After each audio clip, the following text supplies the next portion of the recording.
Get ready to dive deep into Buffalo's vibrant music scene because we're stepping inside the fabulous Flamingo Lounge for the 9th season of local music magic. In the Flamingo Lounge with Rockabilly Greg is more than just a podcast. It's a collection of stories that delves deep into the vibrant musical history of Buffalo and Western New York, creating a living archive where each story adds a unique thread to the overall narrative. This season, we're taking a deep dive into the heart of the music community. Join us for personal conversations with musicians and industry pros, where we celebrate the collective creativity that makes our favorite artists, venues, and events so special.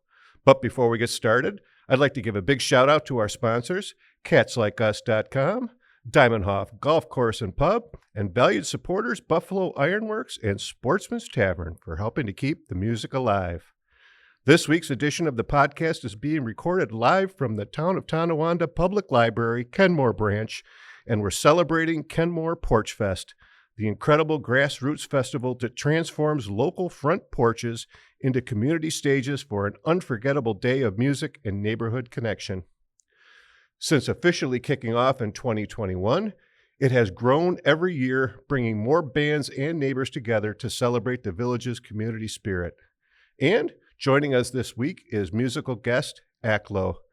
After diving full-time into music in late 2023, Akloh has taken the Western New York scene by storm, earning Buffalo Spree's 2025 Best Original Musical Artist Award. Armed with his signature anthem arena rock sound, dynamic acoustic performances, and his new 6-piece band, Akloh and Company, he's fresh off the success of his debut LP anthology, Deluxe Edition, and his latest single, Love of the Game. Please give a big Flamingo Lounge welcome to, from Kenmore Porchfest, Eric Nagel, and musical guest, Akloh. All right. And that's not fake applause, kids. So. Eric, Akloh, thanks for coming. Appreciate it. Been looking forward to this for a while. I love to do this live and get the audience reaction, but I know you're familiar with the podcast, Eric, and I usually ask the question, did you have an aha moment when you said music's what I want to do? And Akloh, you be thinking about that because I'm going to ask you that shortly. But Eric, I'll kind of change it up a little bit because you're doing this Porch Fest. So I'm going to ask you, what made you want to do a Porch Fest? Oh, good. I'm glad you asked that question. So many years ago, I had a couple of friends who lived in the village. And one started the Kenmore Pub Crawl. Okay. And the other one ran the Cruise into Kenmore Super Cruise, the car show on Delaware Ave. Right. And they looked at me and said, what are you going to do for the village? Uh-huh. And I like live music, and I have a really nice porch. Mm-hmm. So I said, all right, we'll do Porch Fest. Right. And that's how it all started. No kidding. So, as we mentioned, it's grown quite a bit, and you're now actually a full-fledged 501c3, correct? That is correct. Now, how did all that, grow and so when you started you said, hey, I'm going to do a Porch Fest, I mean, how did you get the word out to everybody, and who were some of the first musicians that kind of helped you out? And it was I'm going to say a lot of guerrilla marketing, like starting up our Porch Fest Instagram account and then following musicians. I would say that Joseph Mafood helped us out a lot in the early days. He was one of the performers that first year, and also gave me a lot of advice on what performers are looking for. Right. Which is actually why we hold our event on a Sunday. Mm-hmm. One of his tips there was musicians don't have a lot of paying gigs on Sundays. Okay. Don't step on their Saturdays. Right. So and then it's just grown organically since then. And then it got to be, I'm going to say, too big to just run under my name. Right. So I decided to form the nonprofit to run the whole event under. Right. And you have a full board and all that kind of stuff? We do. Yep. Right. Yeah. Full board. Given scholarships this year, which is exciting. Yeah. Giving back to the community.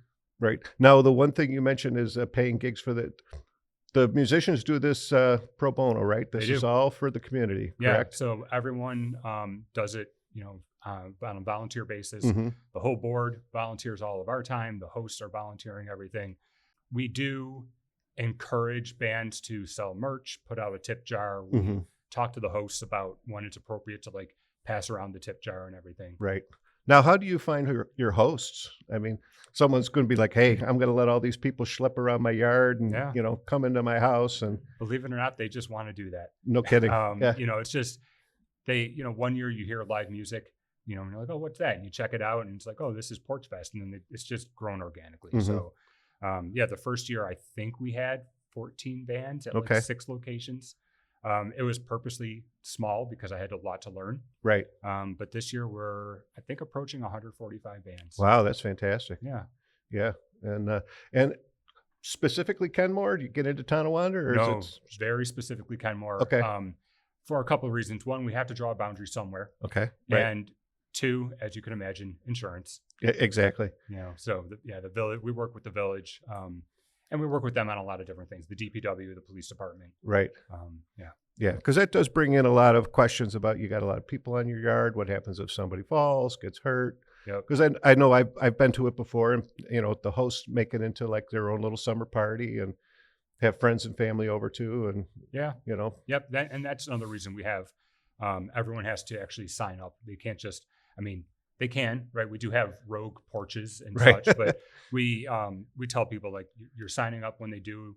They're signing a waiver, but then they're also listed on our insurance policy. Right. There you go. So that's a kind of a note to you kids. If you want to have someone on your porch, make sure you sign up. That way you can be on the waiver. And, Sure. because then it's your own, your own insurance and Yep. all that. Right. I know I looked into that, having people into our home, to come down and record. So it's got to be careful about that kind of It's stuff. probably, So, I'm going to say that's our biggest expense every year. of course. Yeah. Yep. But you have to, right? So Right. now, how do you choose the bands that you're going to have as part of Porchfest? Do you have any kind of a vetting process? Like, do people have to submit, No. or is it pretty much This year we turned down one band okay? because they signed up today, and it's just too late. Right. So no, we don't have a vetting process at all.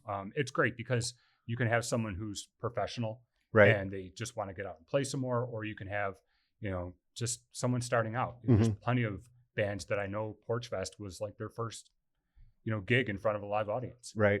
Now, do you have a lot of the folks who host say, "Hey, I want band X or band Y to be at our house"? Yeah, and if they do, when they register, they say, "I've already found my band," Okay. and the band says, "Yep, I've already found my host." Gotcha. But otherwise, early on, I was able to people would sign up and say, "Oh, I only want someone after 3, and I want country music, Okay. between 12 and 1." Now it's too big to Right. do that. We just, if you sign up, you say, "I'll host anyone you give me from 11 to 7." Right. And if you're playing and don't know where you're playing, you say, "I'll play anywhere during that time." Right. Now, is there a map available so people can map out and find their favorite bands? And because you There- can't see all 140 of them, obviously. No, right. So the map and schedule is going to be on our website, kenmoreporchfest.org. We broke it down last year. We broke it down into like regions, even though Kenmore's 1.4 square miles. Right. When you're on foot, you don't want to schlep across town, Sure. right? So we have east, central, west, and north, Mm-hmm. and then it's all color coded, so you can look at the schedule and go, okay, 2:00, I'm in the north area. Who else is around me? Right. So there is a map, and the map shows restrooms, sponsors. Obviously, we encourage people to come to our sponsors if you're buying lunch while you're in the village. Yeah. Now, is it set up so that people can find a parking spot? Do you have parking lots that are hey, these people can park here, and then they can walk and not have to worry about driving from place to place? So parking is also marked on the map. Hmm. Kenmore has behind the businesses on Delaware Ave, there's municipal parking lots, Mm-hmm. and we just tell people park there and then walk the rest of the day. And Right.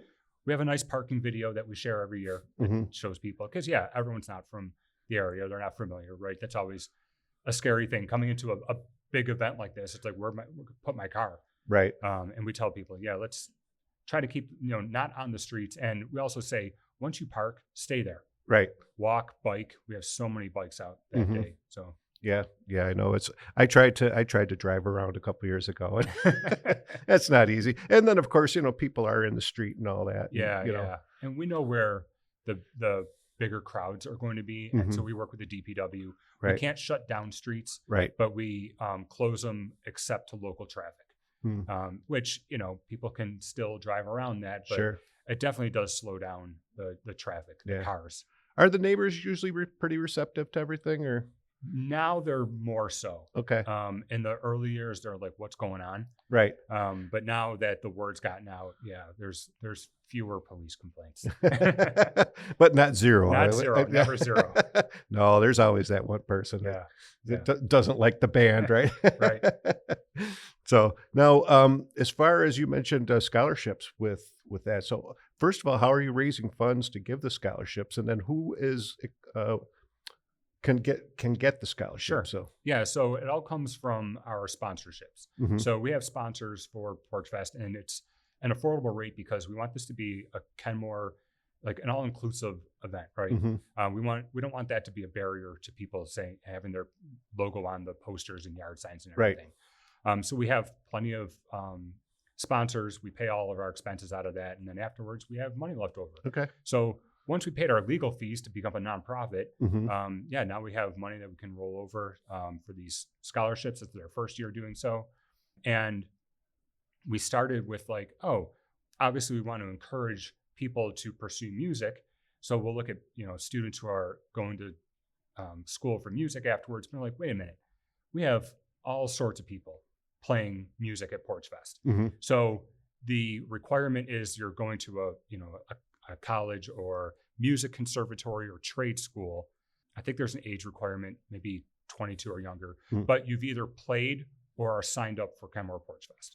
Okay. Yeah. So this year's recipients, one I think played the past 3 years, and then the other one played last year. Mhm. And then those awards are given out at our preview party, which is at the Kenmore Farmers Market, another community connection that we make. Right. We give that out on opening day. So that'll have already been done when your audience is listening to this. Mhm. But yeah, looking to do the same thing next year. Right. Now, since we're at the Kenmore Library, are there going to be folks here at the Kenmore Library performing? Or No, because No? yeah, they're closed on Sundays. Oh, they're closed. Oh, that's right. So So go the ahead. answer is no, folks. But go ahead and use their parking lot. That is because they'll be closed. Yep. You won't get towed. So now, is there for everyone who is kind of going to want to try to find a parking spot? Will they potentially? They'll be fine. The Yep. municipal lots along Delaware Ave are Mhm. massive. Right. Yeah, and then there's a couple other public lots.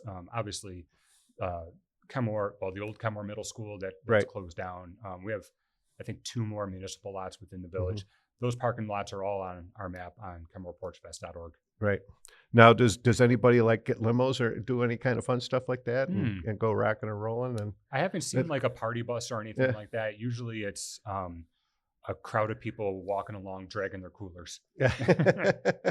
Now, if they are, I mean, are there like open containers and stuff like that? Are people allowed to on the premises like have alcohol or adult beverages, I should say? Adult beverages. So in Kenmore, not on public walkways. Okay. I don't know. Just, Yeah. the police kind of look the other way, but also it's a relatively calm crowd, Mhm. which is great. Right. Yeah. So as long as everyone behaves themselves, they're not going to say anything. Right. Yeah. Well, you know what? I'm going to take this time, Akloh. You're sitting over there nice and quiet. And now, first of all, before we get into Porchfest and everything, so Sure. did you have an aha moment when you said music's what I want to do? I guess the most recent one would be kind of what you alluded to when I kind of took the leap away from my career of 5 years to pursue this more full time. When I was younger, it was always the thing that I envisioned myself doing. But then you go to college and you get your degree and you take the safe route and you get in, so I kind of did all that. And then I just got to that point in 2023, multiple things kind of happened and came together for me to say, like, I can't push this to the side for this other professional career and feel like whole. I felt like I was missing Right, something. yeah. So that was kind of what inspired me to take the leap. So that was probably like the biggest aha moment Yeah. for sure. Now, what were you doing professionally before you did the music thing? I was with Orange Theory Fitness. I started as a coach and I worked up to a regional manager. I opened the Lancaster studio and was involved in all 4 of the studios in the area. And I Right. still am involved in fitness now. I do personal training at Revolution Buffalo on Main Street, Mhm. but it's much more of a balance between the two. And music is my number one Right. priority. Yeah. Yeah. So like you're a musician with a day job. Kind of a Yeah, thing. which, Yeah. not to not too rare, I suppose. No, not too. It's a tough business to Very much so. get into, and you're doing original stuff. Yes, yeah. The a lot of the gigs and stuff around town are, often cover gigs for bars and restaurants and this and that. But the original music is where my passion really lies, and what I hope at some point catches on and goes somewhere. Yeah, and of course you have to do the covers, right? Yes, I also think there's something to, learning a song. Number one, you'll gain inspiration from chord progressions and melodies and stuff like that. I'm big. I don't consider myself the best player or the best singer, but I do consider myself a really strong songwriter. So I listen for a lot of those kind of things in other songs.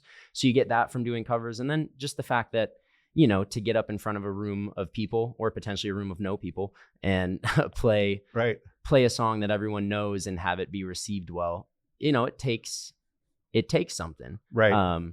So I always view it as a challenge and an opportunity to grow in multiple ways that will contribute to, my original band's live shows and stuff like that. So it all comes together. Now, are you also making your covers an akloh song? Are you putting a little bit of yourself into it, or are you doing kind of a tribute? And yeah, I would say that I largely adhere to vocal melodies for the most part. I don't do anything super crazy with that because also in my opinion, when you play a song that people know and then you start doing some crazy stuff with it, it almost, unless it's really cool, a lot of times it doesn't land because they want to sing and they can't because then they don't know what's happening. But I think a lot of my flavor comes on the guitar.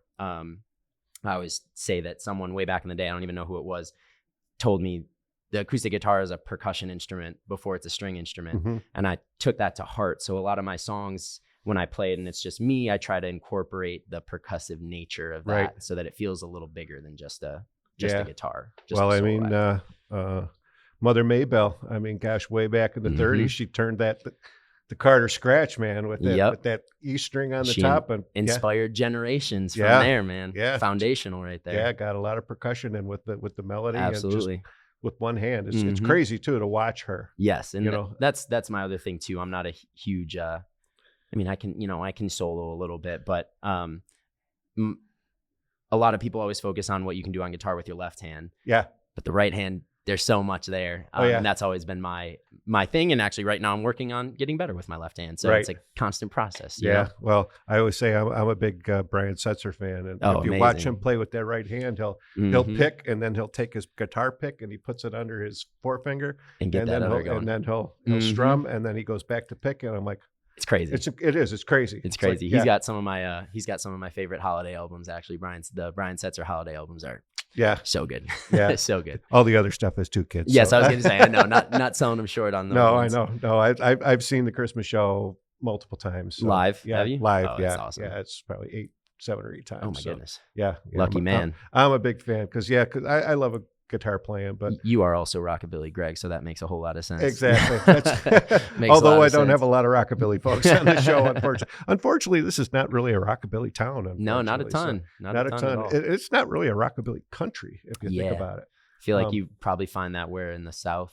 more like a little bit down. A little bit. There's obviously clusters of folks who are diehard around here, but you got to go to Europe, Japan, New Zealand. Those folks love rockabilly. Nice. You see some of the Asian guys that got pompadours that are like a foot tall. It's crazy, and they're all driving old Chevys, and amazing. They're living the lifestyle. It's such a cool culture too. It really is. Yeah, it is. But for some reason, they like our music, and we like the English stuff. Yeah, right. British invasion was huge over here. It's funny how that works. I know. It's like, and the Beatles, what were they all covering when they started? I suppose that's right? A grass is always greener kind of split there. Yeah, all the influences, which I know it's kind of a hacky question, but what are kind of some of your influences? My number one is always going to be Green Day. That was the band that I heard American Idiot, and that made me want to start playing guitar. The other band and album that made me want to start playing was Switchfoot. And The Beautiful Letdown. That was a big one for me. And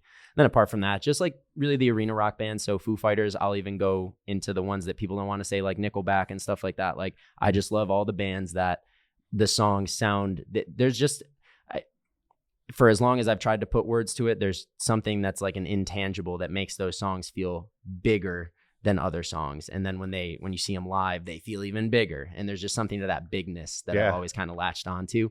So really all those, but you know, my dad raised me on classic rock, psychedelic rock, 60s and 70s. He was into some of the weirder stuff too, Jethro Tull and all that. My mom was a big 90s pop rock, Matchbox 20, Rob Thomas, right? That kind of stuff. So I feel like I had a pretty varied upbringing that I find bits and pieces in all my music and stuff like that. Now it's the one kind of Green Day, but it's just Billy Joe Armstrong and Nora Jones. Have you heard it? I have Foreverly, right? Yeah, which was the Everly Brothers covers. The their rendition of Long Time Gone. I had that on repeat for a long time. That's one that my buddy and I. It's so good. Yeah, it's such a good song. And that's my thing about Green Day and Billy Joe is that's, you know, same thing. Not a crazy player, not crazy skill, so to speak, but the songwriting and that kind of stuff. And that's why he likes the Everly Brothers. He's talked about that is because of just like the songwriting, the melody, the harmonies.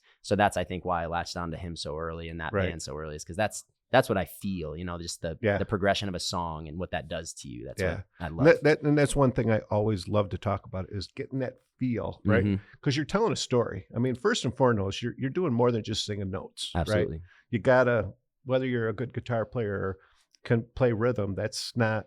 Yes. You know, I mean, I just saw an artist and she played bar chords for everything, but it worked. Yeah. You know, she wasn't the most gifted guitar player, but man, it worked. And it was crazy. It's just the thing that takes it to the next level. And that's that just intangible. Like you can't really describe it. You can't really say what it is, but if someone's playing simple chords, but it's coming from their gut. Yeah. Like you can just tell that you feel it.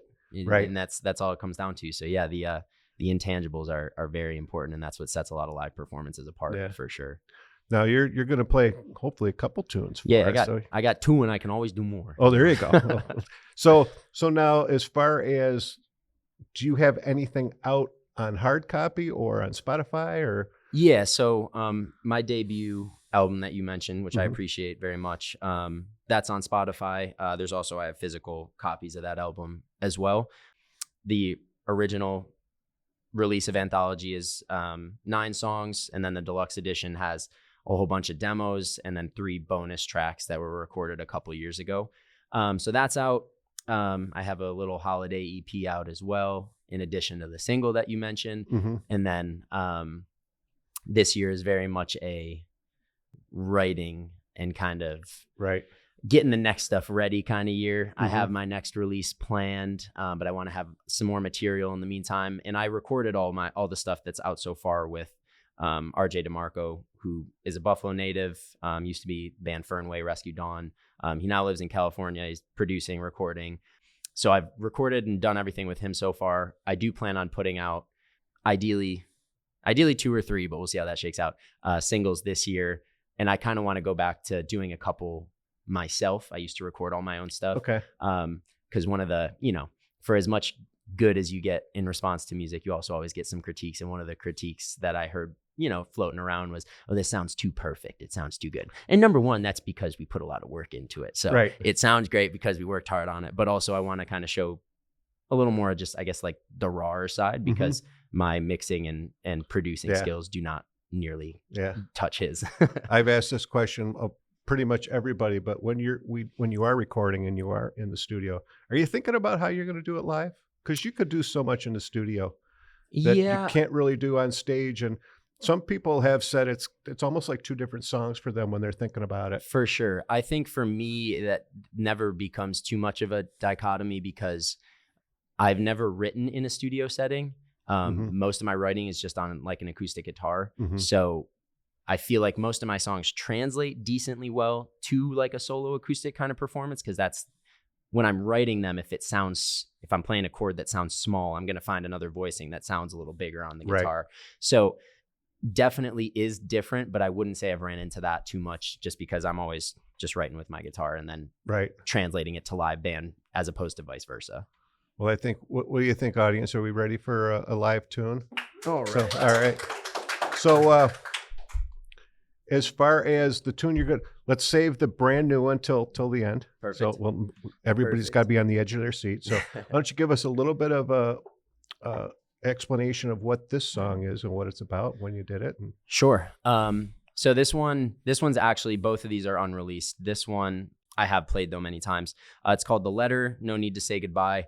And this one comes from when I was going through the process of making the decision to quit my job and pursue music. The thing every parent wants to hear. I knew that there was going to be a lot of like trepidation on their part about what that was going to look like and how that was going to go and what my plan was. And I had a lot of justification for the decision. mm-hmm. So I knew that I wouldn't be able to just like have a conversation with them and say everything I wanted to say. Something would be left unsaid just by the nature of having a talk that big. So I sat down and I wrote a big letter, and it ended up, I think it was like 10 pages, single space. Like it was long. It was like every single thing I could think of. And I gave that to them to initiate the conversation and to say like, these are my thoughts. 100% of everything is here. I know it. I've read through it. I've edited, blah, blah, blah. And then we kind of had our conversation from there. So this is kind of about that. All right, cool. So what's the name of the song? The Letter, No Need to Say Goodbye. Great. And this is also my favorite part of sitting in silence for a half hour and then trying to sing really well. It's the best. It's the best. That's right. No pressure.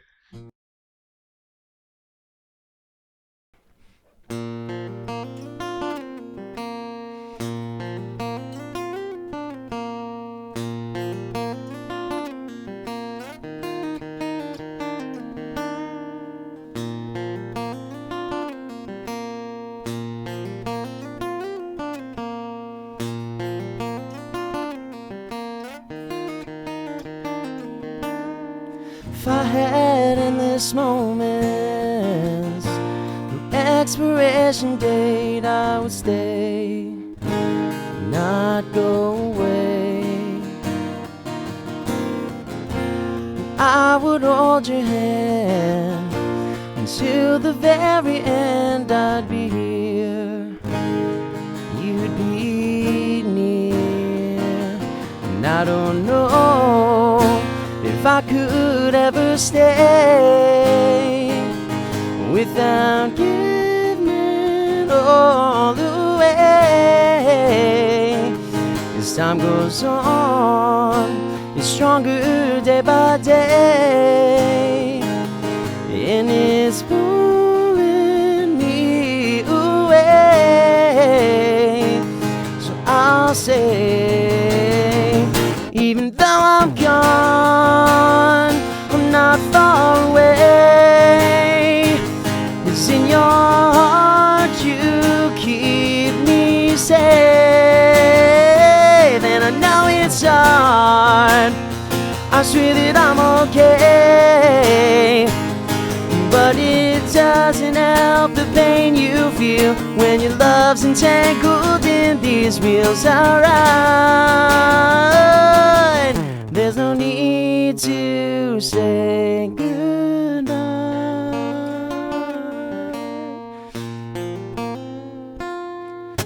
If I could tie myself down to this chair, I'd break out. If I could dry my anchor where it's fair, I still drown, and I won't leave behind my heart, my soul, my pride. Hell, who am I?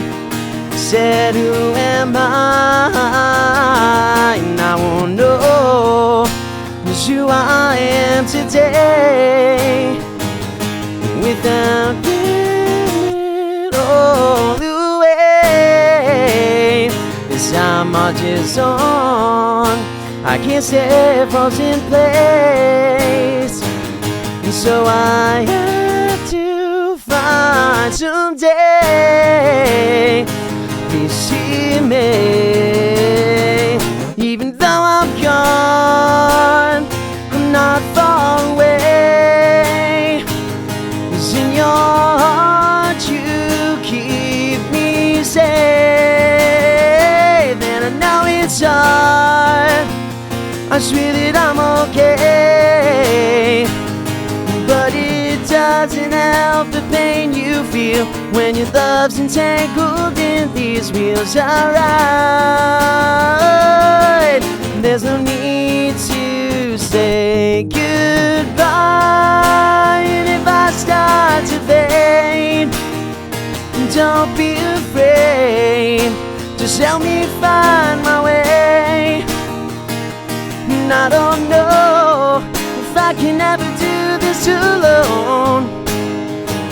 'Cause when the tide is up my mind, I look to you to feel alright. If that's okay, is that okay? Even though I'm gone, not far away, 'cause in your heart you keep me safe. And I know it's hard, I swear that I'm okay, but it doesn't help the pain you feel when your love's entangled in these wheels are right. There's no need to say goodbye.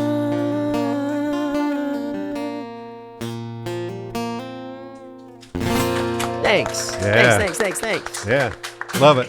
That's the kind of stuff I like. Oh, thank you. Now, of course, Mom and Dad couldn't say no after that, could they? No, they were very supportive. Yep. My mom actually, the letter and everything was great, but she does not like listening to that song for some reason. I think it's I don't know if there's like a lot of emotion wrapped up in it or something for her, but super supportive, both of them, which was actually quite surprising and a very good welcome thing. Well, I mean, man, when you're pouring your emotions and your heart into song, I as a dad, I mean, I can absolutely appreciate it, and I'd be in tears if one of my kids, came up to me. I'd be like, "Of course you can go out on your own." I appreciate that, man, very much. And you can stay here and eat as much food as you want. So, It's all there for you. Now, are you going to be? Obviously, I think you're going to be at Porchfest or Kenmore Porchfest, right? Yeah, 1 to 2 p.m. at 65 Hoover. 65 Hoover. 65 Hoover. Nice. Yeah, it's not in the brain yet, but it'll get there. But yeah, super excited. It truly is one of my. I've played all the Porchfests in the area. Okay. Apart from any new ones that are popping up, Lancaster, North Tonawanda, Kenmore, Buffalo, South Buffalo, and Kenmore is for sure my favorite. I think Eric and the team do an above and beyond job of promotion and just like coordination and communication and everything. So if there's one Porchfest that I would encourage people to support, it is this one for sure. Which kind of bring me back to you, Eric, is because there are, as Akloh just mentioned, a lot of Porchfests, right? Seems like every community now is let's do it, and hopefully it's not getting a little bit diluted from from an event kind of a thing. Sure. But I think if you look at it from a community standpoint, that the community's behind it, and maybe it's something that each community can get behind. Yeah, for sure. And there's definitely performers who come from Kenmore and only play Kenmore. Same with Lancaster. Right. So it's a time for them to some of them just step out on their front porch and play, right? Play in their own community. I'm a little biased living in Kenmore, but I think Kenmore's different.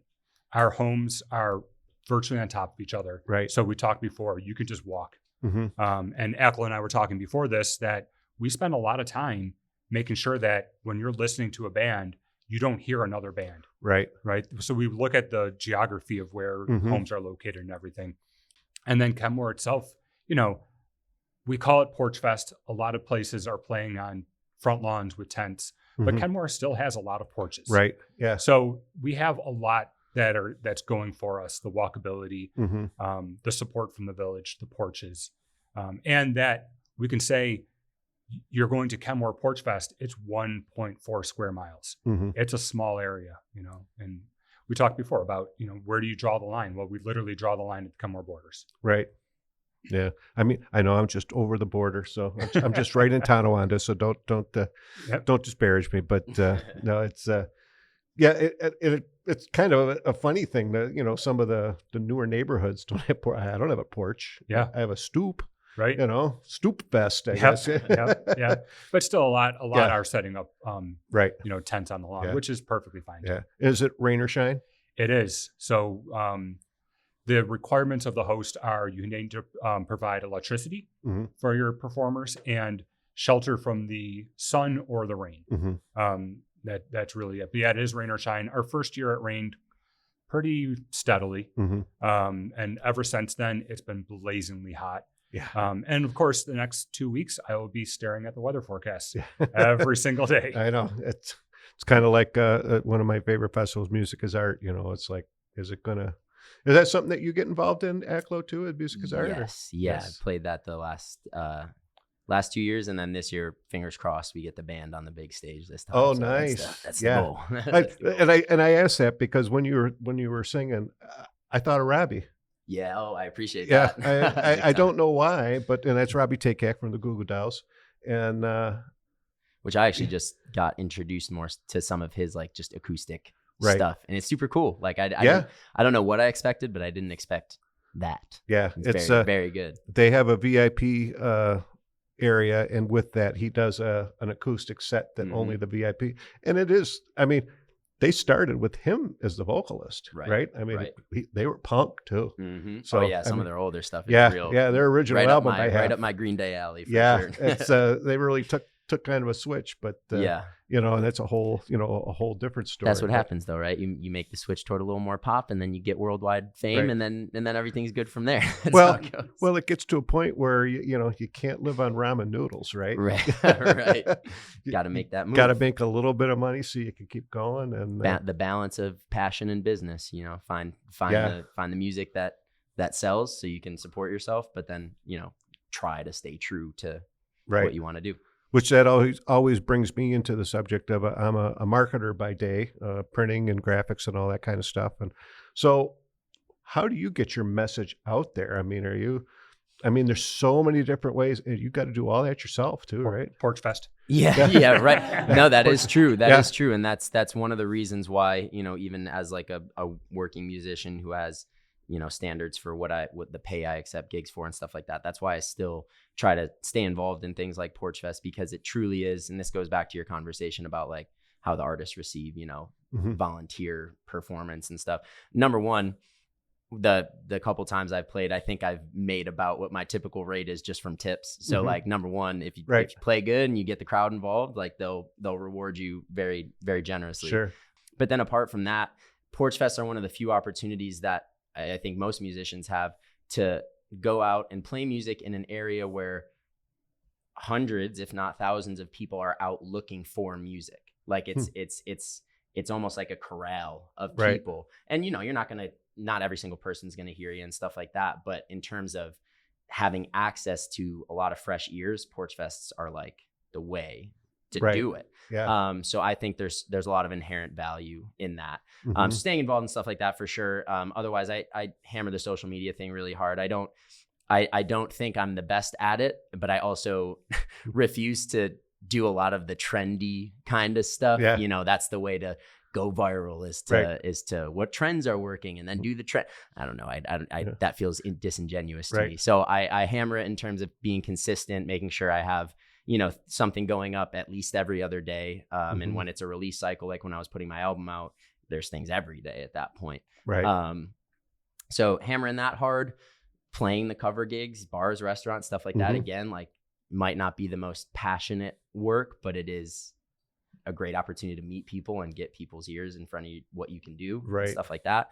So I'm just a big proponent, and I've said this on other podcasts and stuff that I've done, of run every play at 100%. And that's the only way you're ever going to know if that method benefits you. Because if you run something at 95%, that last 5% might have been what it took to make it work. Exactly. So I'm a firm believer of kind of keep your eyes open, see what other people are doing. If you feel like something could be usable, beneficial, run that play, run it at 100%, then step back, assess, analyze, see what worked, and then go from there.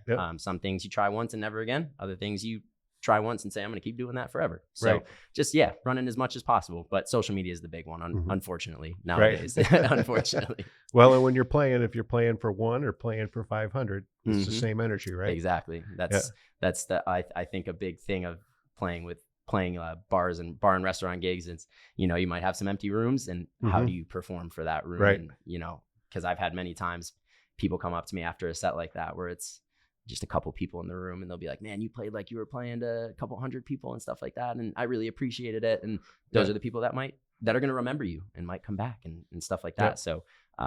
Yeah. So, big time of always give it your best in whatever. And then that's going to keep the momentum. Yeah. going. And there's always that, they told two friends and so on. And so on exactly. thing, right? Yeah. And that's how I mean, Very quite much honestly, so. that word of mouth too, Mhm. that you can't buy that really. And I think a lot of that too happens behind the scenes. It happens, it might take a couple times of people saying like, oh, I saw this person. Oh, I saw this person. Oh, I saw them again. They were really good again. Might take those couple times. And then all of a sudden you got a group of 10 people coming in with that person Right. the next time they come to see you. Yeah. So again, just consistency, and it might not feel like it's working right away, but Mhm. a year's not a long time, but when you're in music, in the music world, it feels like forever. Yeah. But a year's really not a long time, and a lot can change in a year. I'm Mhm. only 2.5 years out of starting this, and it feels like it's been 10 years. You know what Mhm. I mean? But the Right. momentum is growing, and that's the goal. Just keep building. Yeah.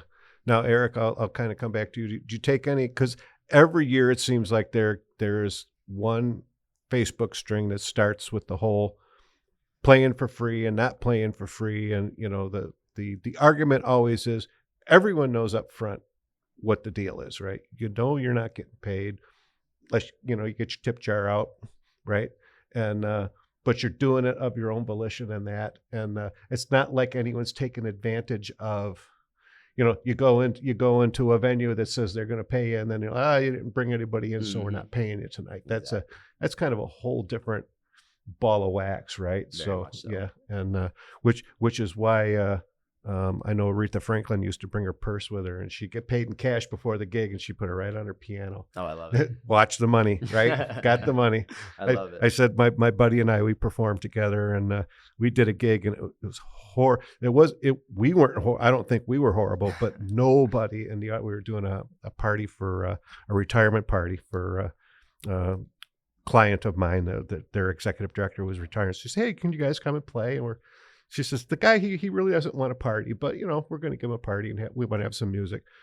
Nobody clapped, acknowledged us, looked at us. Thickens your skin. Oh my Thickens your gosh. skin. And yeah, I said, what is this, an audience or an oil painting? It's like to borrow Rodney Dangerfield. But, and I kept telling my buddy, I'm like, I got the money. That's all. Let's no witty banter. Let's just go. And but then the funny thing was, at the end of the show, a lot of people were like, "Oh, you guys were really good," and I'm Isn't like, that funny? "But you didn't even like." It didn't feel like you even knew we were in the room. Mhm. You'd think because we play like Simon and Garfunkel, and we start playing Sounds of Silence. You hear that first note, someone's going to go, "Oh, I like that tune," right? Mhm. Nobody. I mean, nothing. One of my new catchphrases when I play like a restaurant where I feel like that's going to be the vibe right off the bat. I'll say something like, you guys don't have to clap because I know you're eating, I know you're drinking. If you like anything you hear though, just let me know so that I can play more of it. That way I'm not up there feeling like, oh, why aren't they clapping? Because I told them not to. So now it's great. Now Exactly. It's okay. But it's and same thing though. That's an experience that thickens your skin and gives you a lot more appreciation for a full attentive room when you eventually find your way back into one. So I think there's so much value in like every experience, especially the gigs that feel like work. You know what I mean? There's a lot of value in those. Gosh, yes. And there's so much where you're putting your all into it. You may have some witty banter kind of a thing, and it goes over like like a lead balloon. It's like, that's how it goes sometimes. My buddies at work, they always give me a hard time. They're like, man, your shtick, it really stinks. You need new jokes, man.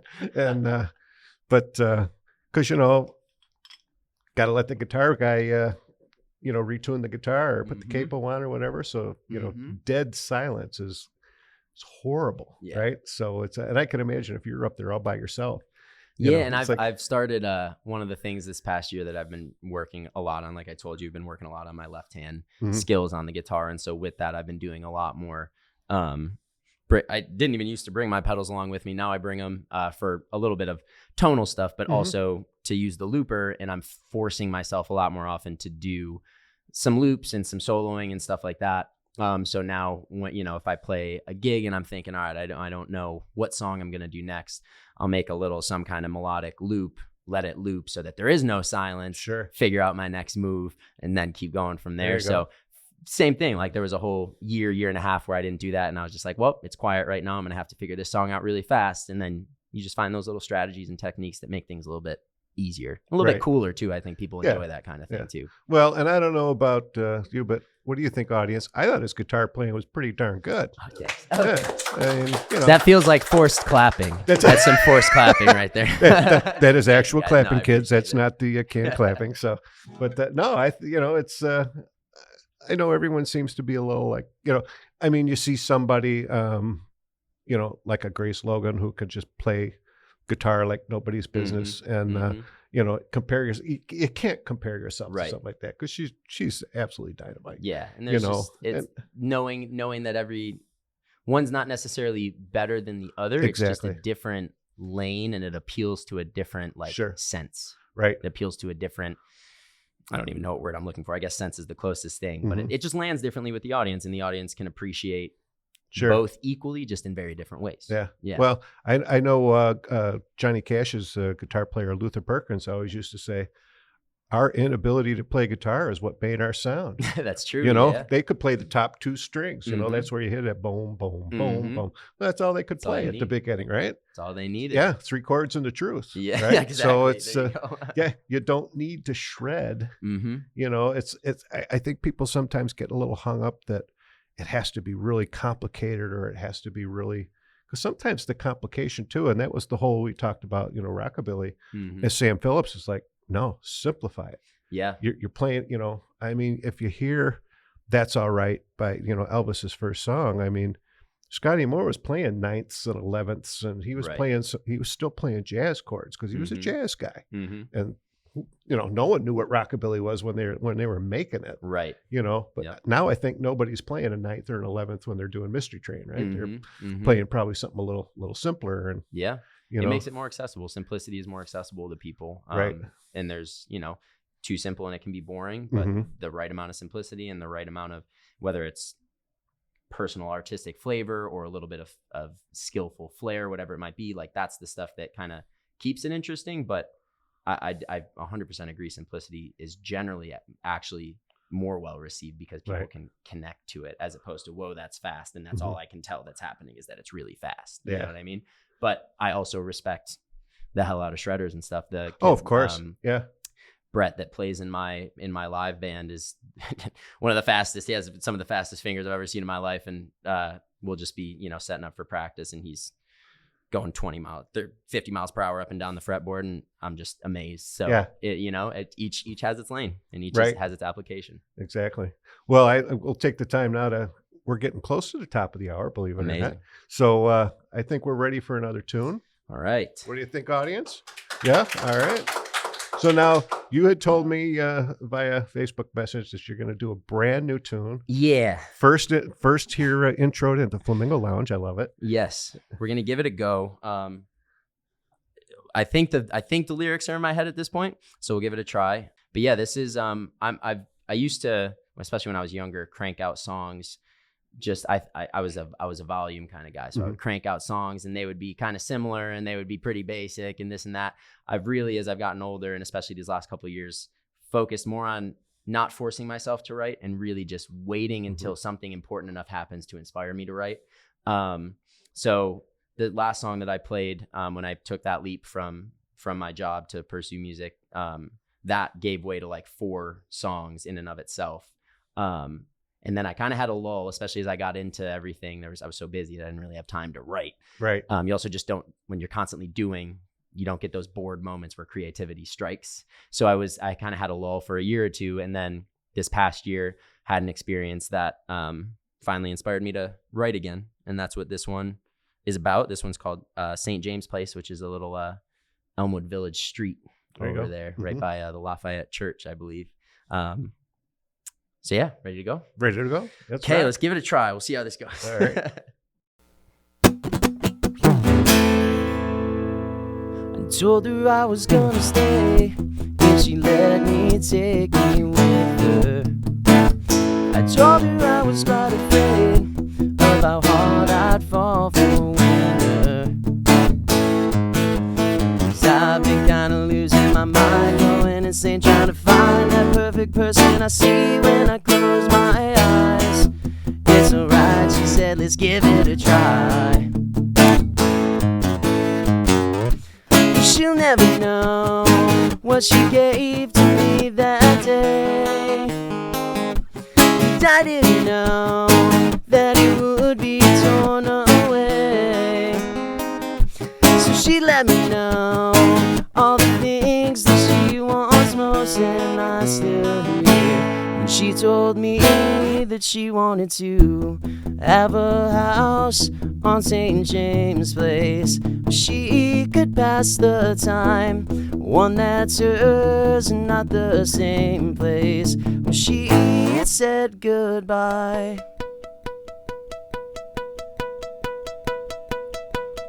And so I let my walls come down, and I showed just how I could treat her. The biggest fan in this small town, and she know every time that I see her. It felt like I was living a dream. It was so hard to believe. How could somebody like her wanna be with me? Set it free, I said it's just what you need. So we took a ride around the block to end that day. And she said to me, there was one thing in the way. So we talked it out, then she leaned in for a kiss, and ha ha ha ha ha, have a house on St. James Place where she could pass the time, one that's hers and not the same place where he made her cry.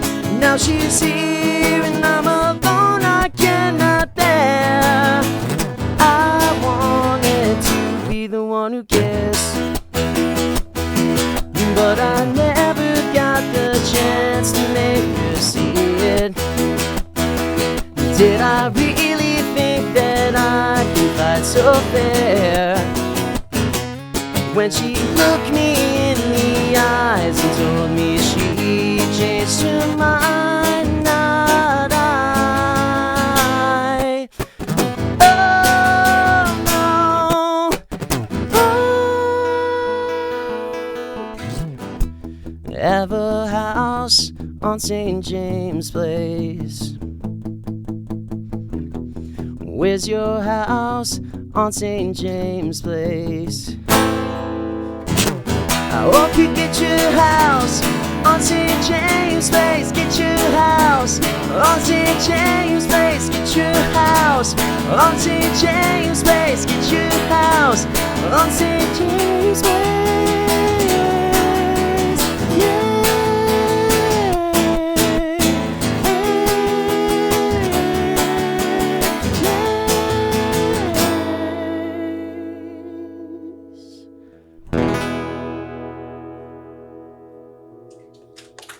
Thanks. Yeah. Thanks. Yeah, love it. So I'm going to take this time. We're getting close to the end. Does anybody in the audience have any questions? My name's Dan Dahlke, and I want to thank Akloh for playing our house last year. I appreciate you, man. Oh, very nice. I didn't even look when you walked in, so you've been sitting here and I didn't even realize it was you. Nice to see you, man. I've seen dogs at these things. If it's not too hot and the dog's not too stupid, are they okay? Oh yeah. Yeah. We appreciate the dogs. Homeowners put, water out for them, and owners take care of your dogs and clean up after them. But yeah, I think the dogs appreciate it. Like you said, as long as they're well behaved. And you, Yes, sir. opening. I've seen you do it. How is it? How does it work for you? And is it something you want to try and get in with older, not old as me, but older acts, and get opening for someone else? Oh, gotcha. I'm honestly a big fan of having those opportunities. Kind of similar to what we said about Porchfest in general, where those opening opportunities really just give you a chance to get in front of people that you otherwise wouldn't have. I've actually met a good number of people that are still super supportive, and chat with me online and stuff like that, just from, opening from a show at Rec Room or something like that. So especially with the band now, that is definitely the goal for the foreseeable future, is to, keep an eye out for what's coming to the area and, try to weasel our way onto the shows that make sense for us to be on, and just keep kind of expanding our reach in that sense. Did I answer your question? You did. Okay, very good. But yeah, those opportunities are super great. And I'll shout out Nick Mazzita from After Dark. He's probably been the guy that's afforded me and the band the most opportunities so far, and the most valuable opportunities as well. So big shout out to him. And I honestly hope that more venues in Buffalo start and I know a lot of bands come through, a lot of touring bands come through with tour packages, so they have their opening bands, locked in. But I do think that there's a lot of opportunity in the city for venues and promoters to do just a tad more in terms of creating slots on certain shows for local openers. And it's just such like a valuable thing. And I know that the promoters and whatnot know it too. Mm-hmm. So I think that would be my only ask. Venues like Town Ballroom and Electric City and stuff like that. Not every show, but when and where possible to make it publicly known mm-hmm. that, hey, we've got a slot. You can submit your bands here. We'll pick, not just a gimme kind of thing, but we'll pick the one that fits the best and that feels like it would rise to the occasion the most. But I do think there's room for that, because otherwise right now it's really like, you got Rec Room, you got Mohawk Place, maybe one or two other venues, but in terms of like actual concert venues that have local openers, there's less than 5 that I think I can think of off the top of my mm-hmm. head. So that would be my one ask to the Buffalo scene. There you go. Well, I'm going to give a shout out to one of my proud supporters, Buffalo Ironworks. They are awesome. They are awesome. They're awesome. This past Monday, a band named the Midnight Cowgirls played, and they had a local band, Voyager, that opened up for them. So, and that's like Grace and Grace Wisniewski and Josh Holtzman, right? Yep, yeah, Josh Holtzman. Yeah. And they've been we've done a couple of our shows there as well, and they are definitely, that should have been included in my list. They're phenomenal people and very, very helpful, even for local bands that want to put on an entire show together themselves mm-hmm. With like an entirely local bill. They're super open and receptive to that. So big shout out to them too. And great question. I love when I see the generations, kind of get together, have a younger generation, older generation. And I've never seen like a competition between the different generation. Everyone's there to help, learn from each other. Mm-hmm. If there's some stuff you can learn from the veterans, and of course the veterans can learn some new stuff from the younger bands. So. Absolutely. So before we sign off, Eric, any last where can people find Porchfest online? Yeah, everything's at kenmoreporchfest.org, and links to our socials are from there. There you go. And that is going to be on Sunday, June 28th. It's always historically, it'll be the Sunday after Father's Day. So you can mark your calendars even next year if you're listening to us a little late. But right. Check it out, kenmoreporchfest.org. The schedule, map, everything will be online. Right. Everything usually start around 1 o'clock? Yeah. 11 to 7, I think, are official. And then we have an after party. Gotcha. Okay. So is that like an official after party for your group? It's for everyone. So the after party's at Fatty Beer on Delaware Ave. Oh, nice. Yeah. Okay, great. Well, Eric, Akloh, and the Kenmore Library, thanks so much for hosting. Thank you guys for being here. Thank you for having me. I think it's been great. I hope everyone out there has enjoyed it. I hope everyone listening at home has had just as much fun as we have. And as always, you can always find the podcast where you get your podcasts, at Apple Podcasts, Spotify, iHeartRadio, Amazon Audible, YouTube, thebuffalohive.com. And of course, you can always find the podcast at rockabillygreg.com, where it's all about the music. And we'll have some links on there and some social media. I've saw a lot of folks taking some photos, so hopefully we'll have some great photos of today's broadcast, and then after Porchfest we'll throw up some photos from Porchfest and throw those on the website. So for everyone who's tuned in and everyone who's in the audience, thank you so much, and we'll see you next week. Bye-bye. In the Flamingo Lounge is made possible in part by catslikeus.com, your online store for authentic vintage clothing and accessories. Buffalo Ironworks, an intimate live music venue and bar located in the Cobblestone District in downtown Buffalo.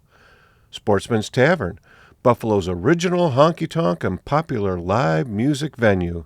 And by Diamond Hawk Golf Course and Pub, Western New York's premier golf course, restaurant, and banquet facility. At the Hawk, the bar is hopping year-round with live music every Wednesday, Friday, and Saturday, and some other nights too. Tune in for a new episode every Saturday at 9 a.m. EST at rockabillygreg.com, where it's all about the music. Bark, Zoe, bark. Good girl.